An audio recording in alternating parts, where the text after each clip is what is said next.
Cerca de 110 niños que padecen la enfermedad del labio leporino serán operados de manera gratuita gracias al programa Operación Sonrisa. Las cirugías comenzaron el lunes pasado y finalizarán el viernes. Familias de diversas partes del país llegaron hasta el Hospital Militar San Jorge para ser beneficiados con las complejas operaciones. Por decisión de la Cámara de Diputados, la entrada en vigencia del impuesto a la renta personal queda postergada hasta el 2013. Así lo decidió el Pleno en sesión extraordinaria bajo el argumento de una falta de confianza en el actual gobierno. Estudiantes universitarios de Bogotá protagonizaron incidentes con la policía en respuesta a medidas de seguridad que pretende aplicar el gobierno en varias ciudades del país. Los manifestantes denunciaron además lo que consideran las políticas neoliberales que aumentan la brecha entre ricos y pobres. La instalación de la planta desalinizadora en la localidad de Villa Choferes del Chaco generó una serie de confusiones acerca de su funcionamiento. Las autoridades de la Secretaría de Emergencia Nacional aclaran que el agua obtenida no será destinada a la distribución diaria, tal y como lo dieran a entender algunos sectores. Guaraní derrotó a Libertad en 2 bocas y Cerro venció a Rubio Ñu en su olla para colocarse a un punto del Gumarelo. En la próxima fecha se enfrentarán azulgranas y albinegros en la final anticipada del torneo clausura. El senador por el Partido Popular Teco Yoyá, Sixto Pereira, niega que el oficialismo haya utilizado recursos del Estado en las elecciones municipales. Ahora bien, afirma contar con pruebas que involucran a colorados en la compra de votos. Libertad ganó con claridad a Cerro Porteño en partido clave para la definición del título de campeón del torneo clausura. Con esta victoria, los repolleros se distancian a 4 puntos del Ciclón cuando quedan 3 fechas para el final de la competencia.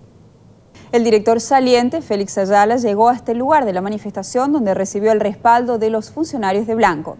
El exdirector recibió a intendentes de Central y al diputado Salustiano Salinas, quien garantizó que se respetará la decisión de la ciudadanía.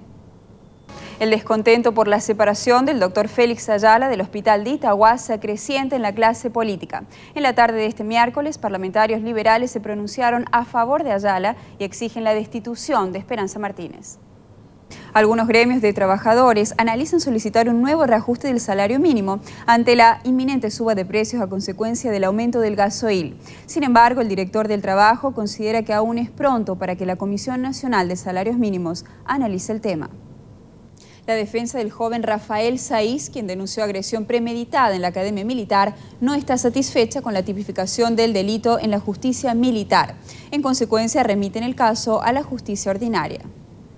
Sigue crítica la situación de una criatura de 6 meses que padece un cuadro severo de meningitis. El bebé fue trasladado desde el departamento de San Pedro hasta el Hospital Materno Infantil de San Lorenzo y se confirmó que el menor nunca fue inmunizado.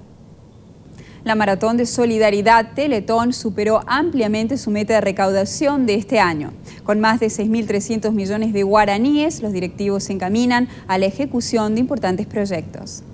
La Municipalidad de Asunción prepara el despliegue de 170 efectivos de tránsito para destrabar las arterias más concurridas durante este mes de temporada alta.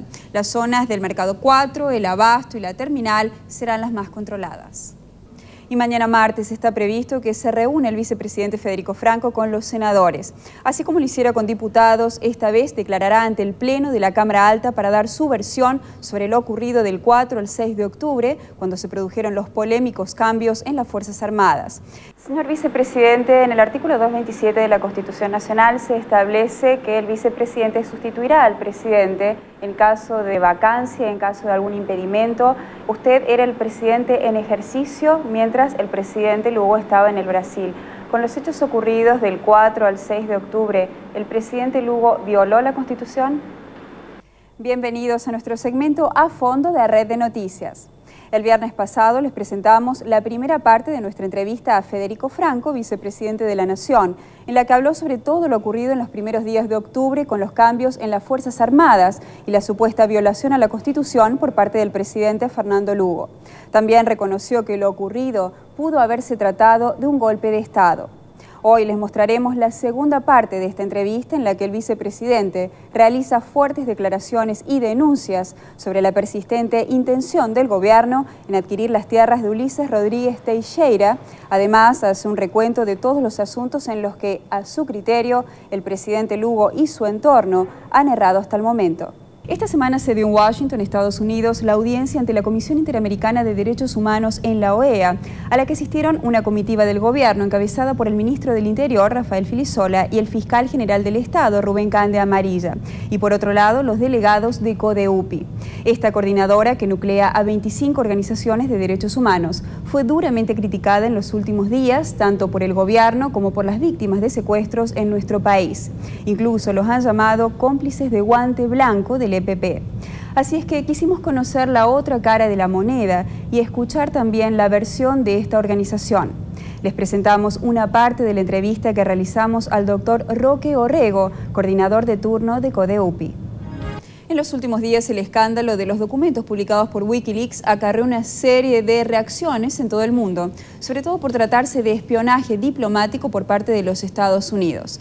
Uno de los países afectados fue Paraguay.